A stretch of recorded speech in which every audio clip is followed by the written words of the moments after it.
북이 대체로 맑다가 오후부터 구름이 많아지겠습니다. KBS 1라디오 4시 뉴스를 마칩니다. 지금까지 아나운서 김진희였습니다. KBS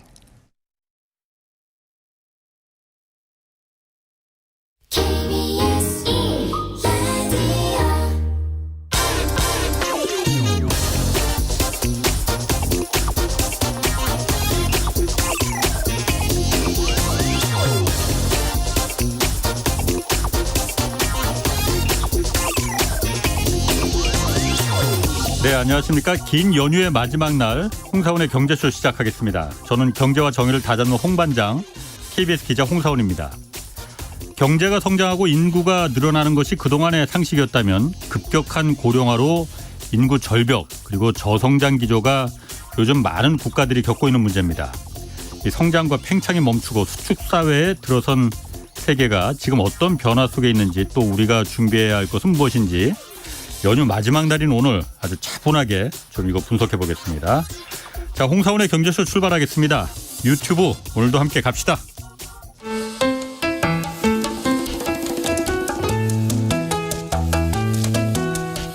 대한민국 최고의 경제 전문가만 모십니다.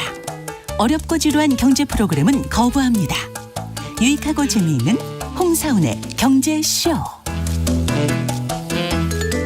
네, 세계 경제가 지금 어떤 변화에 직면해 있는지 한국 경제가 목표로 삼아야 할 것은 무엇인지 오늘 좀 분석해 보겠습니다.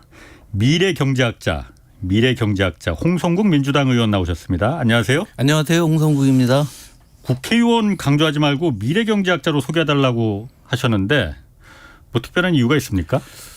그 정치인은 객관성을 갖기가 어렵습니다. 그래서 우리가 미래를 바라보고 경제를 바라볼 때 중립적이고 객관적인 시각으로 말씀을 드린다는 것을 말씀드리기 위해서 제가 뭐 국회의원이라는 신분은 그렇게 강조를 안 했으면 좋겠다. 그리고 저도 항상 이야기를 할 때는 중립적, 중도적인 위치에서 이야기하기 때문에 그렇습니다. 중립적, 중도적. 어쨌든 지금 정치인이신데 그게 가능합니까? 이제 그 어떤 문제를 풀어가는 데 있어서 정치인은 여야가 방식의 차이가 있는 거지 문제를 인식하는 부분에 있어서는 저는 차이가 있을 수 없다고 봐요. 그런데 지금 우리나라는 좀 차이가 발생하고 있습니다. 그런데 그 부분들은 제가 보기에는 이제 좀 더 공부를 하시고 제가 쓴 책을 읽어보시면 좀 바른 방향으로 좀 인지가 되지 않을까라는 생각입니다. 그러니까 이번에 수축사회 2.0이라는 책 쓰셨잖아요. 5년 전에도 똑같은 제목의 수축사회라는 책 쓰셨었잖아요. 이번에 그 후속판인데 일단 제가 아직 다 읽어보지 못한 한 3분의 1 정도 읽어봤는데 수축사회라는 게 일단 뜻이 뭔지 의미하는 게 뭔지 좀 그것부터 좀 풀어주시죠. 오늘이 개천절인데요. 단군 할아버지가 나오신 이후부터 대한민국은 계속 커왔습니다. 인구도 늘고 경제도 커지고 발전이 돼 왔죠. 그런데 이 부분이 이제 막히기 시작을 했습니다. 더 이상 커지지 않는다. 어떤 분야는 수축이 되고 줄어드는 쪽도 있고 물론 커지는 데도 있습니다. 그런데 총량적으로 더 커지기 어려운 세상이 지금 코로나 이전에 제가 2018년에 주장을 했고요. 그리고 이번에 다시 한번 강조하는 거는 코로나 때문에 이 부분이 더 빨라진 측면이 있습니다. 그래서 세상이 이제 성장이 좀 정지하게 되고 다른 방향으로 바뀌는 그러니까 변화라는 용어 대신 저는 전환이라는 용어를 써요. 변화라고 하는 것은 중심을 이렇게 잡아놓은 상태에서 좌우로 왔다 갔다 하는 거죠. 해법이 명확해요. 그러니까 전환은 3차원에서 마치 4차원 가듯이 이 완전히 다른 세계로 바뀌는 거죠.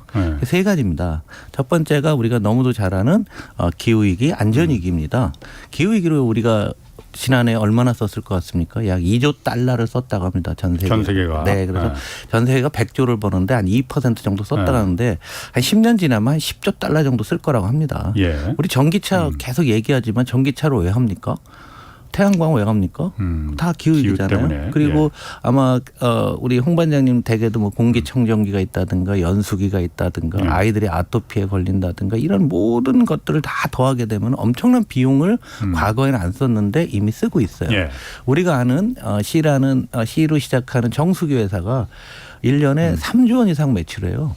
그 물을 그냥 못 먹으니까 걸러서 먹다 보니까 근데 그 회사만 있는 거 아니잖아요. 그렇지. 물 걸르는 비용만 우리나라에서 수조 원을 쓰고 있는 겁니다. 상수도만 해도. 예. 아토피 치료 시장만도 4조로 봐요. 예. 안 쓰는데 돈을 쓰는 거죠. 이것도 우리가 인류 역사는 처음이잖아요. 예. 그 다음에 이제 안전 위험인데 과학기술이 발전할수록 우리는 편리해질 줄 알았는데 더 위험해지고 있는 거죠. 모든 뉴스의 중심에는 안전 이슈가 꼭 있습니다. 오늘도 이제 고향에 갔다가 올라오시는 과정 속에서 모두 안전운전을 하셔야 되는데 차가 너무 성능이 좋아졌어요. 건물은 너무 높아졌고요. 그리고 우리가 보는 뭐 세월호가 됐건 오송역 참사가 됐건 잘 보면은 우리 사회의 핵심 이슈에서 안전에 상당히 많이 커졌습니다. 이 비용을 부담하고 있다는 거예요. 기후와 안전에 대해서 우리가 부담을 안 하다가 이제 부담을 하기 시작했고 두 번째는 너무도 잘 아시는 인구 감소 부분입니다. 아마 명절에 고향 가시면서 아주 실감들을 하셨을 것 같습니다. 오늘 개천절인데 단군 할아버지부터 5천 년 동안 우리나라 인구는 계속 늘어왔는데 지금 3년째 줄고 있잖아요. 줄다 보고 인구 구조가 우리 사회는 피라미드를 전제로 한 인구 구조였는데 역 피라미드 구조가 됐잖아요. 그래서 우리가 명절 때 고향을 가도 성묘할 때는 많은데 성묘할 사람들 성묘 계획은 줄어들게 되고 또 어르신들만 많다 보니까 형제들끼리 만나도 이제 이 부모님을 누가 모실 것이냐 그 비용을 어떻게 할 거냐 이런 문제 또 집안에 종답이 많은데 이거 어떻게 처리하지 아마 이런 얘기들을 하고 아마 올라오셨을 텐데 우리 인류 사회가 처음 겪는 문제입니다. 세 번째는 과학기술의 발달이죠. 과학기술의 발달은 너무 발달하니까 생산성이 증대하는 것만 봤는데 이제는 생산성 증대를 넘어서 이게 기계가 사람을 초월하기 시작하지 않았습니까? 자, 그럼 요 세 개 갖고 스토리를 만들어 보죠. 이야기를 안 써도 되는 기후와 안전에 돈을 쓰고 돈 쓸 사람은 줄어들게 되고 과학기술이 발달하니까 공급력은 엄청나게 증대되는 거죠. 그렇죠. 모든 게 공급 과잉이 되는 겁니다. 홍사훈의 경제쇼도 유튜브로 나오고 있고 저도 뭐 여기를 통해서 공부하고 있는데 비슷한 유튜브들이 너무 많잖아요. 그렇죠. 그러니까 클릭수가 요새 좀 줄지 않나요? 뭐 경기 안 좋아지면 또 줄더라고요. 그래요. 경기도 있지만 이런 모든 산업이 다 공급 과잉이 된 거죠. 그러다 보니까 많은 사람들이 살기 어려워지고 그런데 이게 어제 오늘 일의 문제가 아니에요. 이미 20년 전부터 그런 세상이 왔습니다. 왔는데 뭔가에 가려져 있었죠. 우리가 진통제를 맞았습니다. 그게 바로 부채입니다.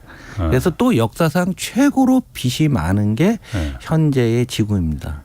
빚에 의해서 감당해 왔던 거고.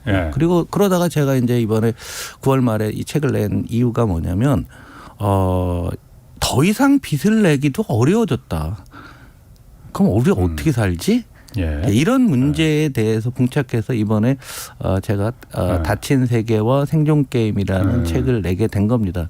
그런데 우리가 기후 위기가 됐건 인구 감소건 과학기술 발전 우리가 흔히 아는 거지만 이런 것들이 모아져 갖고서 어떤 나타난 결과들이 우리 국민 한 사람 한 사람 우리 인류 전 세계 모든 사람한테 영향을 주는 이런 시대가 됐고 그래서 생각을 좀 바꾸고 우리나라도 다시 한번 디자인을 바꿔가야 될 이런 시점이다라고 저는 보고 있습니다. 그럼 그 수축 사회가 아까 말씀하신 대로 기후위기부터 시작해서 개개인의 인구 절벽 그리고 과학기술의 발전으로 해서 공급 과잉 이런 게 전부 다 사회를 수축하게 만들고 생활을 점점 오히려 역설적으로 어렵게 만들어주는데 그렇죠. 그걸 갖다가 그 고통을 갖다가 잠시 잊게 해주는 게 일종의 몰핀 역할을 한 게 부채로 이걸 가로막았더라. 눈앞을 가렸더라. 근데 이제는 부채도 더 이상 어깨가 내기가 힘든 사회가 돼버렸다. 네, 그렇게 되니까 사회 구조가 제로섬 사회가 됩니다.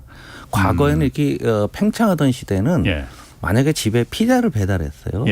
그러면 8분의 1로 이렇게 쪼개서 먹는데 오늘 배달 온 것보다 내일 온 게 더 컸단 말이죠. 계속. 파이가 커져갔죠. 그러니까 우리 뇌는 무슨 생각을 하냐면 오늘보다 내일의 피자 내 몫이 더 클 거라고 본 거죠. 그런데 이게 안 커지는 거예요. 그런데 내 생각은 더 많이 먹어야 되는데 내일 더 먹고 모레 더 먹어야 되는데 그럼 여기서 괴리가 발생하죠. 괴리가 발생했을 때 우리가 취할 수 있는 행동 피자가 안 커졌다. 수축사가 되면 방법은 뭐겠습니까? 방법은 남의 거 뺏어 먹어야죠. 그렇죠. 뺏어 먹는 겁니다. 제로섬 전투가 벌어지는 거죠. 약육강식의 시대가 다시 돌아오는 이게 모든 사회 영역에서 동시에 벌어지고 있죠.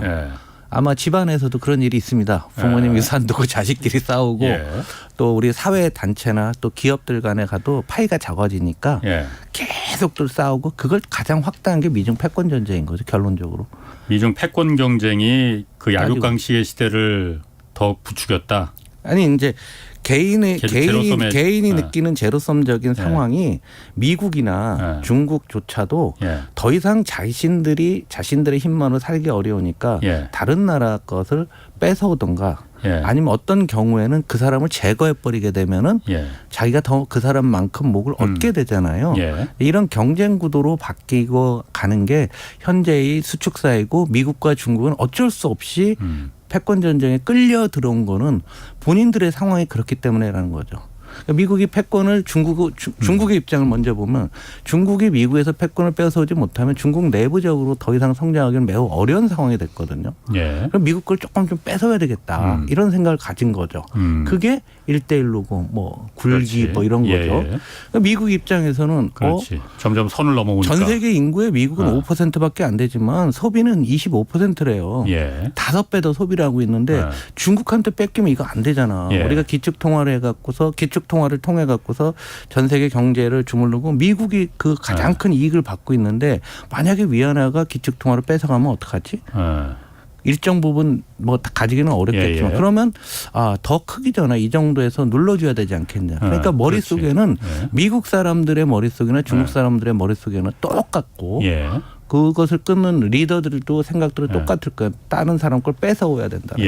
그것이 우리 사회, 우리나라 정치로 오면 여야 간의 공방도 과거보다 더 치열해진 게 그런 이유가 되고 사회 이상 행동하는 사람들 많은 부분들도 역시 마찬가지로 동일하게 봐야 된다라는 거죠. 지금 말씀 잘하세요. 그러면은 미국하고 중국의 패권 경쟁이 결국은 인류를 보편적으로 더 행복하지 않은 세상으로 지금 끌고 들어가고 있는데 그게 서로 그러니까 자기네들 입장만 생각해서 그런 거잖아요.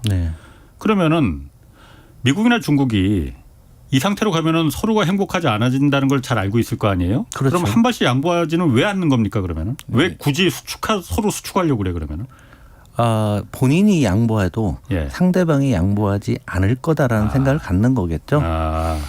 내가 하나 양보하면 너도 하나 양보해야 되는데 내가 하나 양보하는데 쟤는 양보 안 할 것이다. 이런 공포 때문에. 양보를 한다는 것은 양국 다 성장률을 좀 낮춰야 되지 않겠습니까? 미국의 성장률 낮아지게 되면은 대선에서 바로 대통령 선거에서 현재의 리더 그룹은 제거가 되죠. 중국은 성장이 멈추 자전거 같은 나라입니다. 성장이라는 자전거를 타고 가고 있는데 성장률이 낮아지게 되면은 굉장히 정치적인 불안에 쌓이게 되지 않습니까? 그럼 살기 위한 거죠. 뺏어와서 잘 될 수도 있지만 중국 시스템이 유지시키기 위해서는 미국에 가지고 있는 파일을 뺏어오지 않을 수가 없는 상황이 됐다라는 거죠. 그렇군요. 알겠습니다. 유튜브 댓글에 홍성국 의원 공부하는 이코노미스트다. 그리고 많이 배운다고 이렇게 칭찬이 좀 자자한데 혹시 그 가족 아닙니까? 저는 남양홍 씨고요. 저랑 똑같아요. 사자 돌림이 풍산홍 씨 아니에요? 아니에요. 남양홍 씨예요. 저는 사자 돌림이고. 그러시군요. 풍산홍 씨는 그렇게 많지 않습니다. 잘 아시겠지만 공부 안 하는 것 같아요. 자, 그 미중 패권 경쟁 이것 때문에 어쨌든 한국이 어쨌든 참전했지 않습니까? 그것도 그 반도체와 배터리에서 최 전방에 지금 한국이 지금 나서 있단 말이에요. 이게 의도했든 의도하지 않았든 앞으로 일단 먼저 반도체부터 한번 좀 볼게요. 반도체 전쟁은 우리가 지금 최 전방에 지금 나와 있는데 서 있는데 앞으로 어떻게 전개될 거로 보십니까? 그러니까 미중 간의 전쟁을 아주 단순화시키면은 저는 핵전쟁은 안 날 거로 봅니다. 핵전쟁이 나면은 다 죽는 거기 때문에 그걸 예상할 필요가 없는 거죠. 이번에 9월 말에 그 유명한 소설가인 김진명 선생께서 푸틴을 죽이는 확실한 방법이라는 소설이 나왔어요. 그래서 제가 이번 명절 연휴 때 좀 읽어보니까 결국은 핵전쟁을 이렇게 그러니까 러시아가 우크라이나에 핵을 쏘고 또 미국은 다른 여러 음모 뭐 이런 음모론을 통해서 미국은 아주 약한 걸 모스크바에 쏴서 추가로 더 큰 핵을 것을 방지하기 위해서 결국은 이제 푸틴을 제거하는 그 러시아 군부가 제거하는 그런 용어로 나오고 있는데 어떤 사람들도 이게 물리적 전쟁은 함부로 예상해서는 안 되는데 많은 요즘 학자라든가 언론이라는 사람들이 이건 뭐 남의 일 얘기하듯이 함부로 이야기하는 사람들 굉장히 많은데 저는 그 소설을 읽으면서도 아 이거 너무 쉽게 생각하고 있다. 소설이니까 뭐. 네. 그래서 소설이라도 아마 2%에 나와서도 그런 말씀들 들으시는 분 가끔 있던 것 같아요. 그런데 우리가 한번 생각을 해보면 그럼 미국과 중국이 싸우는데 뭐 갖고 싸울까 하면 딱 전선은 두 개입니다. 아주 단순해요. 그 첫 번째가 과학기술이고요. 그리고 역사적으로 항상 과학기술 뭐 에너지와 관련된 거였죠. 과학기술이고 또 하나는 금융패권입니다. 딱 두 개입니다. 두 가지 전선이 지금 벌어지고 있는데 그중에서도 지금 벌어지고 있는 것은 과학기술이고 금융은 아직 중국이 안 됩니다. 그러니까 아직 그건 안 되고 다음 차례 시간이 번호표 뽑고 있고. 네, 그렇죠. 그러면은 과학기술이 왜 중요하냐면은 바로 과학기술은 이번에 반도체로 집약되는 이유는 바로 AI 때문에 그렇습니다. AI라고 하는 것은 뭐 영화 이제 터미네이터 이런 거를 보시게 되면은 인공지능이 사람들을 그 이제 핵전쟁을 일으켜서 인공지능이 인간을 제거하는 이런 스토리잖아요. 그런데 지금 인공지능이 얼마나 중요해졌냐면 뭐 우리가 편리하게 하는 것 그건 다들 이해하시겠지만 전쟁이 만약에 발생했을 경우에 인공지능이 전쟁을 지휘할 수밖에 없어졌어요. 사람보다 판단이 빠르니까? 사람보다 엄청 빠르고요. 다양한 복잡한 상황들을 정보를 다 보여야 되기 때문에요. 그러면은 우리가 이것만 한번 생각해 보자면 인공지능이 전쟁을 만약에 성공을 하게 되면은 그 인공지능이 일으키는 전쟁을 방어하는 쪽에서는 사람이 방어를 못합니다. 시간이 없으니까. 그러면 그쪽도 인공지능이 붙어야 돼요. 1초 만에 응사하는 건가? 네, 그렇죠. 그래서 1분 내에 끝난다는 얘기가 있습니다. 이제 미래학자들이 그런 예측들을 하거든요. 그러면 인공지능이 바로 전쟁의 양상뿐만 아니라 거의 모든 것을 규정하지 않습니까? 모든 것을 규정하고 영화 아바타에 보면은 사람이 그 나비적으로 이렇게 정신만 이동하지 않습니까? 그러니까 요즘 이런 논의가 있어요. 내가 알고 있는 모든 정보, 내가 페이스북에 썼던 거, 내가 이제 카톡 했던 거, 문자했던 거 이런 거를 인공지능이 다 갖고 그리고 내가 그동안에 살아온 모든 것을 USB에 담아갖고 다른 사람한테 이렇게 어떤 식으로 뇌에 지금 일론 머스크에서 심는다는 거 아닙니까? 뇌에다 이렇게 심어주게 됐으면 내가 영생하는 거 아니냐. 영생한다. 네, 그리고 이제 AI는 계속 학습을 하기 때문에 이걸 놓고서 내 머릿속에는 모든 지식을 갖고 학습을 해서 다른 생명체에 놓으면은 아바타에 나타났던 현실이 가능해지지 않겠는가. 그만큼 반도체가 중요해졌다는 얘기죠. 그리고 뭐 앞으로 발생할 IoT, 그다음에 자율주행차 이거는 AI 없이는 될 수가 없고 그 AI의 뒤에는 바로 반도체가 있는 것이고 그러니까 반도체를 누가 설계하고 누가 만들고 누가 재료를 내고 이 문제는 한번 주도권을 확 잡게 되면 다른 나라들 전혀 따라올 수 없게 만들 수 있는 최종 병기 형태다라고 보고 있는 거죠. 그래서 그 싸움에 한국은 이제 생산이라는 측면에서 지금 참전을 하고 있는 거죠. 그러면은 그 반도체 지금 갖고 미국이 중국을 고립시키는 게 궁극적인 목적은 AI 때문에 중국 사실 AI 기술에서 그렇죠. 미국 못지 않습니다. 네, 그렇습니다. 그런 부분에 대해서 이게 안보적으로까지 아까 전쟁도 말씀하셨지만 안보적인 위협까지도 될 수 있겠구나. 그래서 근본적인 차단을 하기 위해서 반도체를 장벽을 쌓았다는 얘기잖아요. 네, 그렇습니다. 그러면은 중국이 장벽을 쌓으면 어쨌든 반도체도 미국에서 태어난 기술이긴 하지만은 사람이 만든 거잖아요. 중국이랑 끝까지 계속 이걸 갖다 못 만들 거냐. 뭐 지금 요즘도 그러니까 뭐 그 화웨이 스마트폰에서 7나노 뭐 이렇게 만들었다고 자체적으로 만들었다고 오히려 자체적인 그 기술력만 더 이렇게 증진시켜 주는 거 아니냐라는 그 의문도 있어요. 요새 좀 언론이나 분석가가 너무 빨리 가는 것 같아요. 앞서가는 게 많죠. 가는데 과거에는 한 6개월, 1년 갔으면 지금 한 10년까지 가는 듯한데요. 일단 우리가 인정해야 될 것은 한국도 완전 제로 상태에서 반도체를 만들었잖아요. 예. 뭐 일본의 도움을 받고 미국의 도움을 받았고, 많이 받았죠. 네, 받았긴 했지만은, 근데 이미 중국은 15나노까지 하지 않았습니까? 예. 해서 얘들이 그 반도체 생태계를 보면은 우리가 깜짝 놀랄 정도로 어마어마한 투자가 이루어지고 있죠. 그렇죠. 예. 그리고 어마어마한 기술 개발이 이루어지고 있기 때문에 예. 과학 기술에 대해서 절대적인 건 없는 거죠. 예. 우리가 뭐 보안이 굉장히 중요하고 뭐 사이버 보안 중요하다는데 양자 컴퓨터 나오면 다 깨지는 거 아니에요? 모든 보안은 다 뚫리게 돼 있지 그렇죠. 않습니까? 예. 그러면은 반도체도 마찬가지라는 얘기예요. 그래서 중국도 열심히 따라오겠지만은 예. 어찌됐건 현 수준 아주 핵심적인 단계에서 지금 3나노에서 이제 3나노의 상용화를 두고 그다음에 2나노 개발들 하고 있는데 이런 상태에서 중국은 저 뒤에 있는 15나노를 일단 막아놔서 3, 4년 정도만 격차를 두게 되면은 따라오기는 상당히 어려울 것 같아요. 그런데 예. 이건 첨단 반도체만이고 우리가 흔히 쓰는 우리 뭐 범용. 가정에 쓰고 범용들은 오히려 우리가 중국서 수입을 하고 있거든요. 그렇죠. 그리고 예. 어마어마한 투자가 이루어지고 있고 어마어마한 인력 공급이 이루어지고 있다고 하게 되면은 예. 한 10년 정도까지는 뭐 미국의 우위가 되겠지만 중국이 못 따라온다는 보장은 없는 거죠. 예. 그렇기 때문에 우리도 다급한 심정으로 미국과 중국을 앞서는 새로운 투자들을 지금 용인과 이천에 우리가 시작을 하겠다라고 예. 해서 지금 하고 있는 거잖아요. 예. 그래서 이 반도체 부분에 있어서는 미중 패권에서 미국과 중국 사이에서 한국이 이번에 반도체를 세계 최강의 반도체를 계속 유지 못하게 되면 한국의 안보적인 가치는 거의 안보적인 가치밖에 없을 것 같아요. 경제적인 측면에서 한국의 국제 질서에서 위치는 상당히 떨어질 수밖에 없기 때문에 지정학적인 걸 미국이 생각했을 때. 네, 그렇죠. 그래서 우리나라가 왜냐하면 앞으로 미래로 가는 징검다리 교두보는 반도체라고 왔을 때 그걸 잘 만들었는데 미국도 만들고 중국도 만들게 되면 한국 뭐 별로 관심이 없어질 수밖에 없지 않습니까? 다급한 심정으로 더 많이 육성을 해야 될 것 같고요.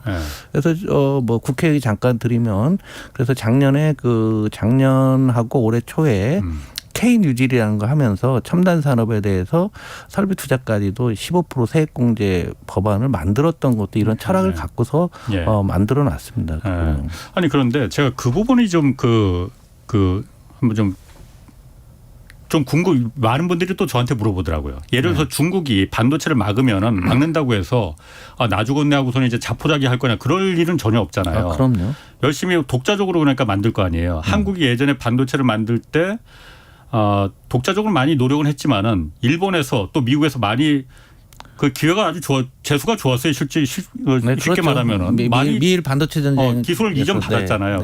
기술을 이전 받아서 반도체를 만드는 거하고 예를 들어서 정말 맨 땅에 헤딩해서 아무도 안 주니까 내가 독자로 살아남아야겠구나 해서 자체적으로 개발한 거하고는 차원이 다른 문제란 말이에요. 그렇죠. 그러면 차라리 중국이 언제까지 안 만들 건 아닐 거고 기술력을 갖다 축적시키는 그 더 무서운 나라가 그 반도체 기술 국가가 되기 전에 그냥 적당히 통제해서 통제를 하는 게 더 낫지 않느냐. 어떤 게 그 나을 내용을 건지. 미국에서도 반도체 업계가 주장을 하고 있죠. 통제를 해야 된다. 네, 아니 관리를 해야 된다. 관리를 하자는 얘기죠. 그래서 미국 내부에서도 그러고 그렇죠. 있는데 지금 이제 전선이 미묘해진 게 최첨단 반도체에 있어서만큼은 이거는 군사적인 목적, 안보적인 목적이거든요. 그런데 그게 아니고 범용 레가시 반도체 같은 경우에는 우리 생활 속에 쓰이는 거고 중국이 이미 상당한 수준에 올라와 그렇죠. 있으니까 그 시장을 놓쳐서는 안 된다. 여기 안효아 교수 나와서 계속 시장 말씀을 하시던데 14억의 시장을 어떻게 할 거냐라는 거죠. 그리고 그 사람들이 계속 새로운 것을 만들어가고 있거든요. 그래서 사실은 올해 5월 말에 히로시마 G7 정상회의가 있었는데요. 거기 그 회의가 지난 이후부터 이 용어가 나왔죠. 디커플링에서 디리스킹으로 바뀌었는데 디리스킹으로 가면서 좀 구도가 명확해지고 있잖아요. 약간 낮은 단계의 것들은 관리 모드로 가고 니네 좀 먹고 살게 숨통을 좀 터주고 고급 최상위 단계에 있는 거는 좀 더 강하게 나가는. 그래서 지금 분위기는 이미 디리스킹으로 가고 있는 것 같고요. 중국도 계속 앞으로 하다가 중국은 항상 내부 문제가 시끄러워지면 외부로 나가기가 어렵습니다. 그러니까 중국 입장에서도 저는 제 책에 이런 얘기를 써요. 2차 도광량에 들어가는 거 아니냐. 기회를 엿보고 지금은 있고. 발톱을 감추고 있다가 네네 2차. 하면서 그런데 그 부분들은 뭐 이 도광량을 한데도 반도체 기술 같은 거 미국이 보고 있을 텐데요. 그렇게 쉽게 진행될 상황은 아닌 것 같아요. 한 10년 정도는 아직 여유가 있고 또 우리도 그 싸움에서 충분히 해볼 만한 상황이니까.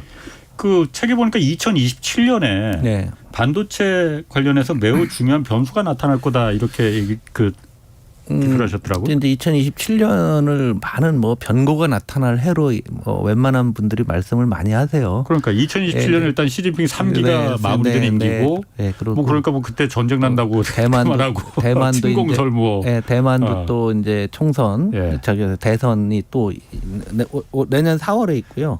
그럼 2024년이잖아요. 그러면 거기다 4를 더하게 되면 2028년이잖아요. 그 전이라는 그런 측면이 있는데 저는 뭐 그거보다 더 중요한 것은 반도체 측면에서만 놓고 보게 되면 일단 미국에 엄청 많이 짓고 있죠. 엄청 많이 짓고 있습니다. 그러니까 이 짓고 있는 것들이 그때 되면은 상당수 완공이 될 거예요. 공급이 과잉되겠지. 네, 공급 과잉이라는 측면들이 굉장히 많이 있을 거고요. 그때 되면 아마 2나노가 일반화 될 거예요. 지금 2나노 경쟁을 지금 벌이고 있는데 지금 미국에 짓는 거 뭐 3나노 뭐 4나노 하는데 지금 대만이나 한국이 최고급은 미국에 안 질러가거든요. 이번에는 일본 같이 뺏기지 않겠다라는 생각을 갖고 있기 때문에 그렇다고 보게 되면 미국 입장에서는 또 더 강한 뭔가 나올 것 같고요. 어찌됐건 지금 짓고 있는 공장들이 완공이 됐는데 많은 분들은 연도로 따지면 2025년 6년에 완공이 된다고 하는데요. 산업의 생태계는 그런 게 아닙니다. 일론 머스크, 테슬라의 머스크가 이런 얘기를 했어요. 물건 하나를 개발하는 데 들어가는 게 노력이 1이라면 하나의 생태계, 생산 생태계를 구축하는 데는 100배나 힘들다고 했거든요. 그러니까 테슬라의 그 전기차 공장의 생태계, 그 만들어가는 뭐 생산 라인, 뭐 그다음에 에너지 공급 받고 뭐 이런 모든 부분을 다 구축하려고 하면은 2027년쯤 돼야 되지 않겠느냐. 그러면 그 시제가 되게 되면은 이제 이렇게 되겠죠. 그때까지 미국이 중국을 견제하면 중국은 숨통이 점점 막혀와서 굉장히 힘든 상황일 거고 역으로 미국은 이제 내가 첨단 반도체를 미국서 만들 수 있어. 이렇게 하면서 미국의 힘이 더 강하게 느껴지는 그런 시기가 될 수가 있습니다. 그래서 그때 아마 2027년 정도가 되면은 생태계가 완공된다 그런 측면이 있고요. 또 하나는 배터리도 동시에 같이 갑니다. 배터리도 지금 배터리 원자재는 원부재는 전부 다 원재료 중국서 오는데 이제 딴 데로 우회하려고 하잖아요. 근데 이건 좀 더 시간이 더 걸릴 것 같아요. 그러면은 저는 큰 전환점을 2030년으로 이 책에 썼는데요. 2027년 너무 빠르다. 배터리 같은 경우는 2030년은 돼야 될 것 같아요. 광산 하나 개발하려면요. 우리나라 조그마한 광산에도 환경 문제 뭐 하고 재련 시설 짓고 뭐 하고 이걸 또 생태계를 구축하려면 시간이 많고 배터리 같은 경우는 새로운 기술들이 계속 나오고 있잖아요. 전고체라든가 뭐 새로운 기술들이 또 나오고 있기 때문에 그때 갔을 때 과연 이 원자재가 필요할까 안 할까 한번 되돌아봐야 되는 그런 시기가 되는 거죠.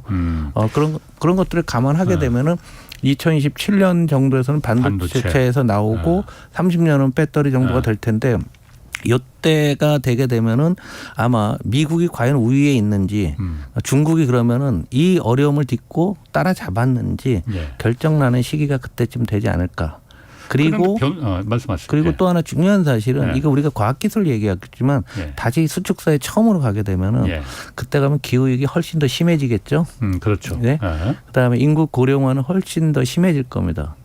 선진국의 베이비 부모들이 1947년생이거든요. 부터거든요. 50년생으로 되면 이제 다 80세가 되는 거죠. 이제 고령자들이 나와서 각국의 막 재정 적자는 눈덩이처럼 불어나고 있을 거예요. 왜냐하면 복지 비용이 워낙 많아질 테니까. 그러면서 각국 정부들은 굉장히 어려워져서 지금도 힘들지만 그때 가면은 우리가 감당하기 어려운 굉장히 각 나라별 국가 내부적으로 엄청난 대혼란이 있을 것으로 저는 예측합니다. 그렇군요. 또 한 가지 변수가 반도체도 뭐 2027년에 공장이 완성되면 이제 그 공급이 이제 넘쳐날 테고 물론 반도체 같은 경우 수요가 계속 늘어날 테니까 팔 때는 있을 것 같은데 내년에 미국 대선이 있잖아요. 트럼프는 일단 공약으로다가 전기차 정책 다 폐기하겠다라고 했거든요. 왜냐하면 기존의 자동차 내연기관 자동차 노동자들이 그 표를 얻어야 되니까 트럼프가 될 가능성도 있는 것 같아요 지금. 그러면 어떻게 되는 겁니까 그러면은? 배터리 산업도 그러니까 우리 배터리도 지금 미국 가서 잔뜩 짓고 있는데. 그렇게는 못할 겁니다. 지금 표 얻기 위해서 예. 말을 참 함부로 하시는데. 그분은 보니까는 뱉은 말은 하는 것 같던데. 근데 저는 뭐 그렇게 된다고 하게 되면은 이제 미국이 오히려 중국한테 밀릴 수가 있을 것 같고요. 결국은 트럼프는 일방주의, 고립주의거든요. 이 얘기죠. 그 속마음은 뭐냐면 내가 국제질서 문제에 내가 개입 안 할 테니까 니네들이 더 봐라. 니네끼리 싸우건 말건 난 몰라. 미국은 다 있어. 모든 게 다 있어. 이런 생각이고 바이든은 아니야. 우리도 힘이 없어. 그러니까 우리는 동맹이 필요해. 그래서 유럽이라든가 한국이라든가 아시아 국가는 동맹을 엮은 거거든요. 그럼 미국 주류 계층들은 제가 보기에는 바이든을 지지할 수밖에 없을 거고요. 그 옛날 러스트벨트에 있는 옛날 노동자들이 이제 그 얘기가 트럼프가 나오는 10년 전 얘기거든요. 10년 전부터 나와서 지금 그게 가능해지겠냐라고 봤을 때 저는 좀 아직은 무슨 정치나 이런 것을 예측하는데 무슨 게임하듯이 무슨 연속극 하듯이 보는 것 같다라는 생각이 들었습니다. 네. 연속극은 한국 정치가 더 재밌지. 그렇죠. 연속극이면 뭐 이건 한국 정치는 제가 봤을 때 대하 드라마인데. 대하 드라마. 자, 그 기술 전쟁은 그렇다 치고 지금 말씀하신 대로 다음 전쟁은 이제 금융으로다가 분명히 들어갈 거잖아요. 어쨌든 미국의 핵심 이익은 달러입니다. 뭐니 해도.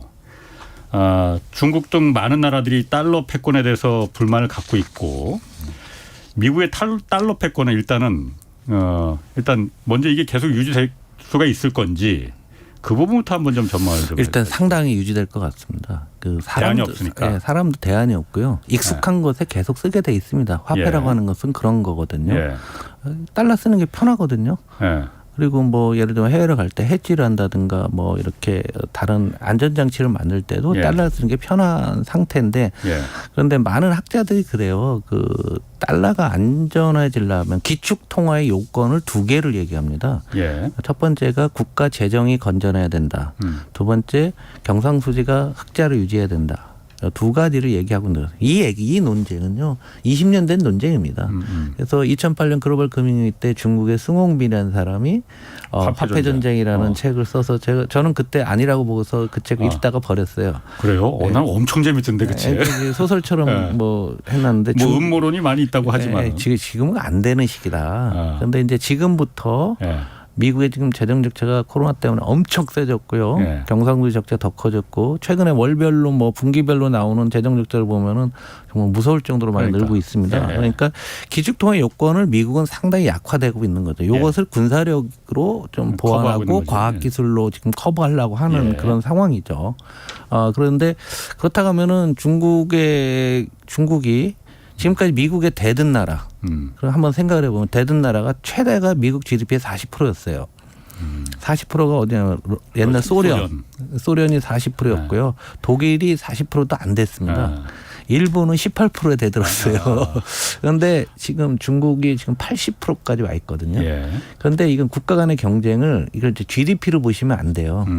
많은 사람들이 GDP를 이제 쉽게 얘기하면은 월급으로 생각하는 거죠. 그러니까 미국과 중국은 아직은 안 됩니다. 특히 돈에 있어서 이런 거예요.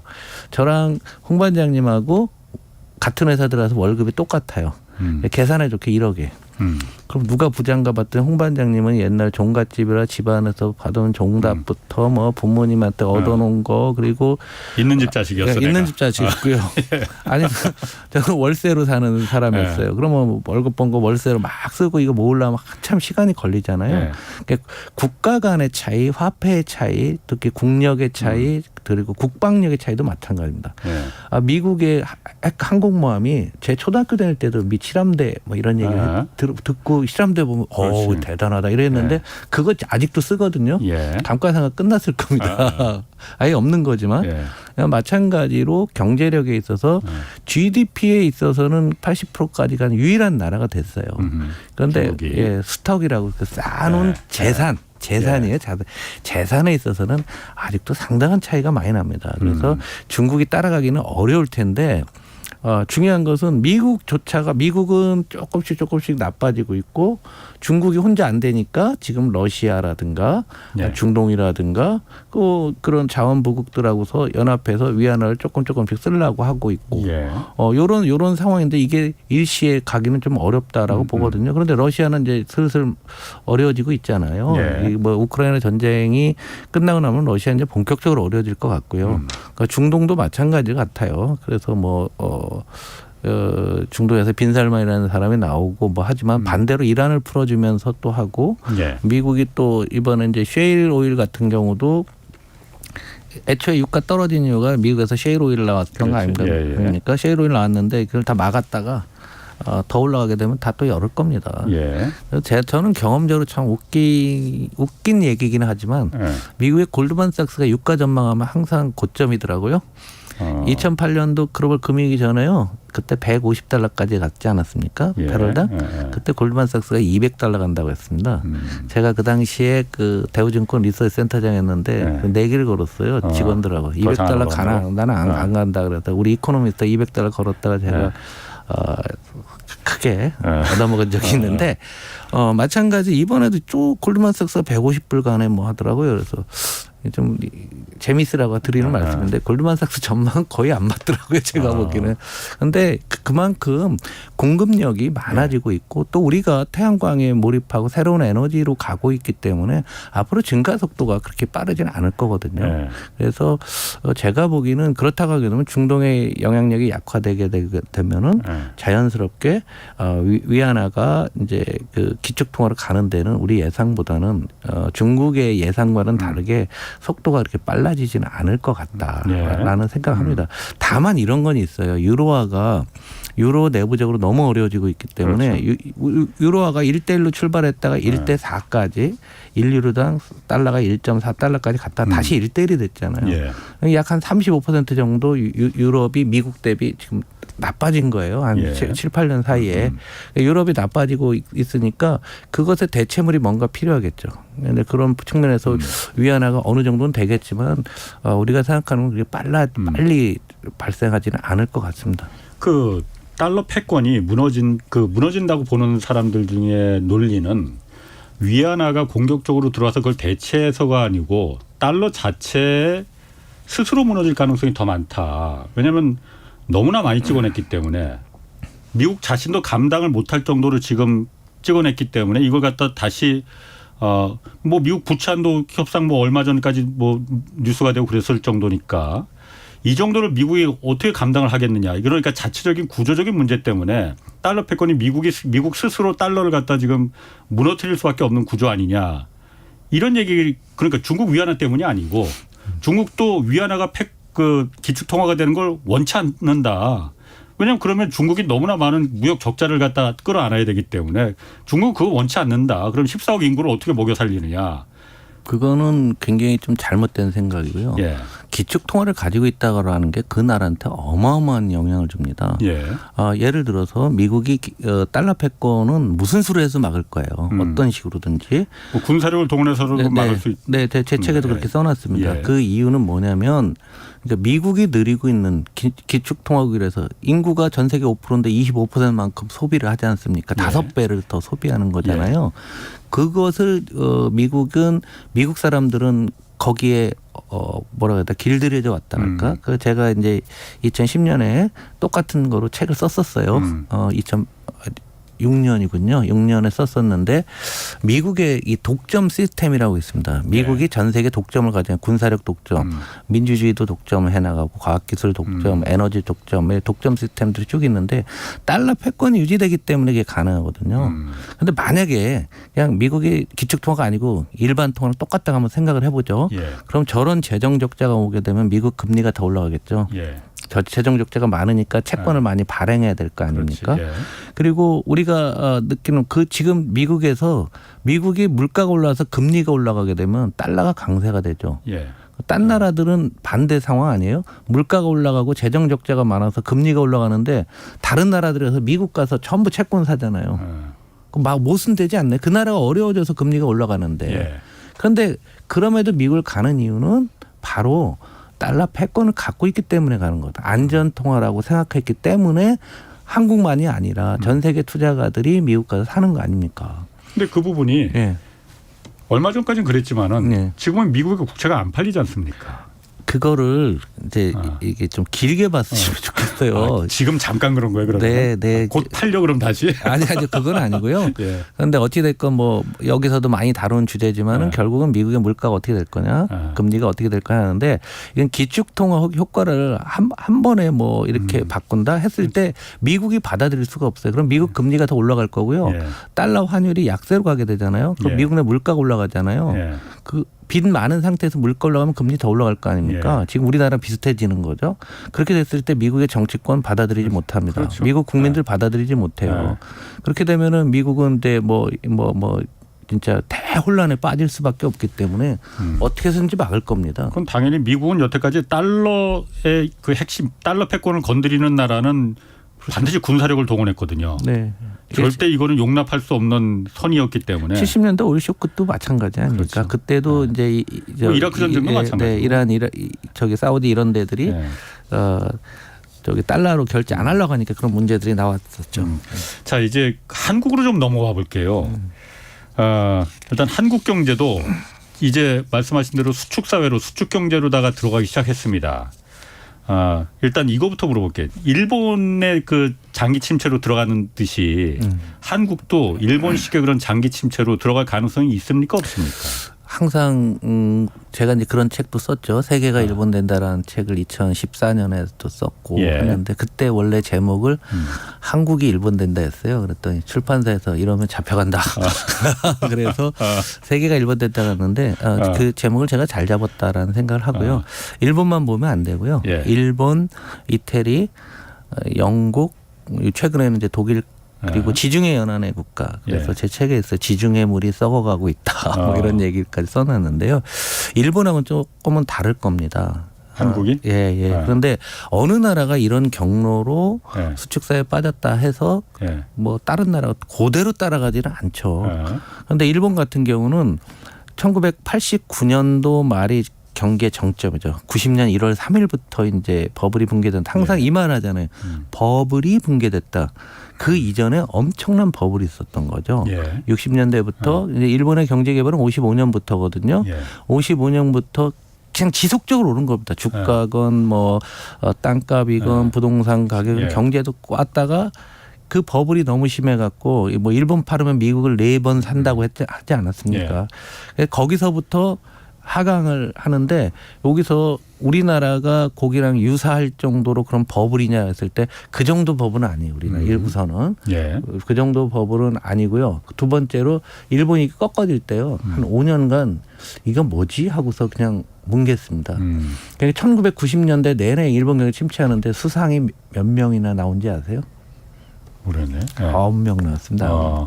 9명이 나와서 총리만 바꿨구나. 총리만 바꾸고 뭐 선거 다시 해서 바꾸고 하는데 이런 거예요. 경기부양책으로 앞에 총리가 N으로 따져서 한 3조 엔 썼잖아요. 그럼 다음번에 나온 사람 보면 나 4조 원, 5조 엔 이런 식으로 10년을 허비했어요. 그러니까 구조조정 시기도 놓쳤죠. 우리 IMF 때요. IMF 때 우리나라 기업 구조조정 한 3, 4년 만에 거의 끝났어요. 일본은 언제까지 오나 14년, 15년이 걸렸습니다. 그러니까 일본이 활력을 잃어가면서 그 리더들의 정책 의사결정을 정말 잘못했는데 상황은 그 당시 일본에 비해서 한국이 그렇게 좋은 상황은 아니지만 그럼에도 불구하고 한국은 아직은 훨씬 더 다이나믹한 역동적인 그런 사회고요. 이 부분에 대해서 스터디가 충분히 되어 있습니다. 일본이 했던 부분에 대해서 뭐 저 같은 사람조차도 책까지 내고 350페이지짜리 일본만 갖고도 제가 그거 갖고도 써놨거든요. 그래서 우리 좀 다르고 그리고 일본이 초기에 저 이해할 수 없었던 거는 너무 많은 산업을 포기했어요.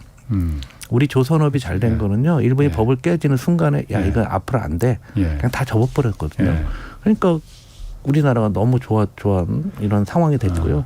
하여간 일본형하고는 한국은 좀 다를 것 같다. 그리고 글로벌로 나간 것도 그 당시 일본보다 한국이 좀 더 훨씬 더 많이 나가 있고 그러니까 지금 잘해야 된다 리더가. 그런데 굉장히 나쁜 신호가 나왔습니다. 제가 책에서 피크 코리아라는 용어를 썼는데요. 오늘 개천절이잖아요. 예. 당군 할아버지 일에 올해가 가장 좋은 해고 앞으로 어려워지는 게 아닐까라는 생각을 하는데 언론에 많이 나왔지만 2023년에 우리나라가 1%대 1.4% 정도 주장하고 있는데 저는 1.2 정도 나올 것 같아요. 성장률이. 예.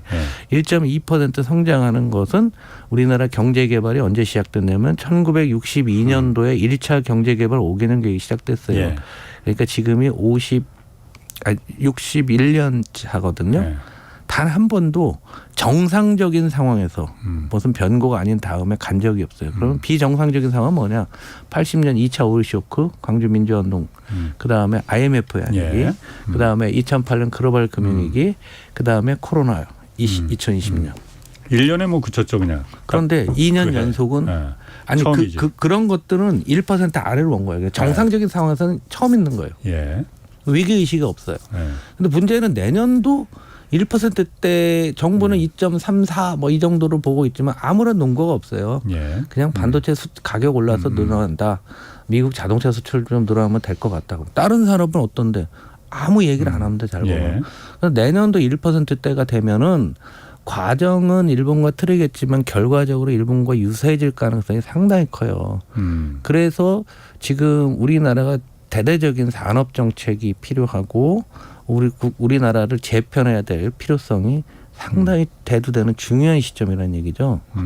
그런데 그냥 지금 보면은 제가 땜빵식으로 대응하는 게 보여서 정말 너무 좀 안타깝다라는 생각입니다. 지금 뭐 사실 한국의 문제가 뭐 가계부채 문제도 있고 여러 가지 문제도 있지만은 사실 그 부분까지 다 하긴 지금 시간이 지금 촉박해서 결론문을 좀 제가 좀 물어볼게요. 그럼 어쨌든 지금 시기에 고통스럽지만은 이청용 한국은행 총재도 그렇고 지금 뭔가 구조에 대한 산업 구조에 대한 개혁을 하지 않으면은 정말 나라 망한다 그렇게 얘기를 하고 있잖아요. 네. 다들 그 공감합니다. 구조 개혁을 해야 된다. 그런데 그게 어려우니까 못 하는 건데 어떻게 개혁을 해야 된다고 보십니까? 저는 한 4가지 정도로 좀 정리하고 싶은데 산업 구조 전환만요. 예. 딴 것도 할 게 너무 많은데요. 예. 요 부분만 말씀을 드리면 첫 번째가 반도체 배터리와 같은 이런 산업들에 대해서는 세계 최고 수준을 놓치는 순간 우리는 일본보다 더 어려워질 수가 있고 예. 안보적으로도 문제가 생깁니다. 예. 안보는 우리가 핵이나 미사일을 가졌다고 중요한 게 아니라 반도체가 1위 됐을 때 안보가 된다라는 생각을 갖고 예. 진짜 전폭적인 지원이 돼야 된다. 그래서 이 부분에서 우리가 밀리는 순간에 한국은 미래는 없다. 예. 이런 절박함을 가져야 될 것 같고요. 두 번째로는 한국의 중후장대형 산업, 우리 흔히 얘기하는 제조업이요. 예. 세계적인 수준입니다. 예. 그리고 포트폴리오가 전 세계에서 가장 균형 잡힌 우리나라의 산업 구조를 갖고 있어요. 예. 그래서 이 산업들이 지금은 새로 거기 그 산업에 ICT 접목되고 AI가 접목돼야 돼요. 그래서 이건 사양 산업에 이렇게 하면 안 된다는 얘기예요. 왜냐하면 지금 베트남에서 똑같은 제품을 만들 때 베트남의 인건비가 싸서 그렇다고 하는데 다른 조건 똑같이 하고 기계 AI 쓰게 되면은 우리도 베트남과 동일한 경쟁력을 가질 수 있는 거 아니겠습니까? 그래서 지금 우리 산업 구조에서 이 제조업을 재제조화라고 합니다. 다시 제조업이라 해서 이 재제조업에 대한 요 지원도 세계적 차원의 육성을 해야 될 것 같고요. 그다음에 진짜 안 되는 것들은 과감하게 산업단지를 전체를 갖다가 인도네시아라든가 베트남이라든가 이런 나라 좀 옮겨야 됩니다. 싱가포르이 그랬어요. 예. 말레이시아에 있던 산업단지를 베트남을 아예 그냥 완벽한 모든 큰 산업단지 전체가 다 이동했거든요. 예. 우리가 그런 것을 갖다 우리 파인데 이런 생각하지 말고 과감하게 할 필요가 있고 그다음에 이제 우리가 한류와 마찬가지로 지금 소프트웨어 인력을 지금 코로나 때 까먹고 있는데요. 코로나 때문에 우리나라 소프트웨어 인력들이 굉장히 부족합니다. 그래서 소프트웨어 인력을 양성하기 위한 우리 교육 혁신들 지금 더 이상 늦출 수가 없는 그런 상황이고요. 이게 중국도 요즘 어려운 게 마찬가지거든요. 예. 중국의 청전 실험률이 21.3에서 발표를 멈췄는데 거기도 기업이 필요하는 인력하고 학교에서 공급하는 인력하고 미스매칭이 너무 심해요. 그래서 우리가 정말 미래를 보고 지금 교육 개혁을 해야 될 시점이다. 그래서 4가지 정도가 아마 구체적으로 좀 해야 될 것 같습니다. 한국은 어쨌든 독일이나 마찬가지로 제조업 강국입니다. 그걸 여태까지 한국이 버텨왔던 그 근본적인 그 미천이었고, 근데 재벌 대기업 위주의 경쟁력을 가지고 있었잖아요. 이 부분이 앞으로도 계속 그럼 그 방향으로 전략으로 밀고 가면 되는 거예요. 근데 이제 그게 재벌이 있다 보니까 예. 최근 한 뭐 이제 경제 정의라는 측면에서 항상 문제가 왔고 예. 상속 증여 문제가 항상 우리가 문제가 됐었는데 뭐 그런 걸 다 떠나서 그냥 경제적 떠나서 측면에서. 저는 기업 입장에서는 충분히 그래야 되고 대기업 오너들 지분율이 상당히 낮아져 있거든요. 지금 예. 그 경영권을 갖고 있지만 이 양반들도 이제는 투명하게 하려고 하기 때문에 제조업 부분들을 우리가 절대 포기하게 되면 제조업은 일자리입니다. 제조업에서 일자리가 나와야지 양질의 일자리가 나오고 거기에 맞는 각 학과들 보면 뭐 기계공학과, 전자공학과, 생물학과 이런 데들은 제조업이 안 되는 가운데 우리 교육이 다 망가질 수가 있는 거죠. 그래서 국가를 다시 좀 개조했으면 좋겠다. 그래서 결론적으로 말씀드리지만 지금 변화의 시기가 아니라 전환의 시기 완전히 다르게 보여야 되고 그러기 위해서 우리 리더들이 앞장서서 이런 것을 인식하고 끌고 가야 되는데 리더들이 자꾸 90년대, 80년대로 퇴행하고 있어서 심히 유감스럽습니다. 그러니까 어쨌든 제조업으로 계속 가긴 가야 되는데 지금의 대기업 위주의 이 전략도 그렇게 나쁜 건 아니다. 이렇게 어쨌든 그렇게 해왔었으니까 다시 이걸 한 번에 바꾸기는 쉽지 않다. 감시 장치를 더 강하게 하면 될 겁니다. 예, 고맙습니다. 미래경제학자 홍성국 민주당 의원이었습니다. 고맙습니다. 감사합니다. 홍사훈의 경제쇼였습니다.